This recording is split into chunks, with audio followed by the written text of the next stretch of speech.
நாம் தமிழர் கட்சிகள் இருக்கக்கூடிய ஆக்ரோஷம், அந்த ஒரு ஆளுமை திராவிட முன்னேற்ற கழக பேச்சாளர்களை எல்லாம் வாயடைத்து விட்டது. இப்பொழுது எங்க போச்சு அந்த திமுகவினுடைய ஊடகங்கள் எல்லாம்?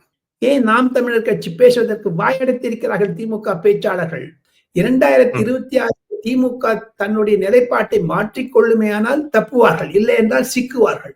பெரியார் தொடர்பாக சீமான் அவர்கள் தெரிவித்த கருத்துக்கள், அதற்கு நடக்கக்கூடிய எதிர்வினை, இதெல்லாம் டெல்லி எப்படி அப்சர்வ் பண்ணுது? ஏன் அப்படின்னா, சீமானவர்கள் இந்த மாதிரி பேசுறதுக்கு காரணம் பின்னணியில RSS இருக்கு, பாஜக தலைமை இருக்கு அப்படின்னு தான் திமுகவுடைய ஆதரவாளர்கள் தொடர்ச்சியா பேசிக்கிட்டே வராங்க. சோ இத எப்படி பாக்குறாங்க? குஷியா இருக்காங்க. RSS சம்பந்தம் என்ன இருக்கு? சீமானுக்கு RSS என்ன சம்பந்தம்? அதெல்லாம் தமிழ் தேசியத்தை எதிர்க்கிறது RSS. அதெல்லாம் தப்பே கணக்கு. கட்சியில் ஒரு பிளவுபட்டால் அது ஒத்த கேள்வி கேட்கிறாரு பாருங்க, அதுலதான் குஷியா இருக்காங்க. என்னிடம் சில மூத்த பாஜக தலைவர்கள், தமிழக தலைவர்கள் கூட ரொம்ப ஹாப்பியா இருக்காங்க.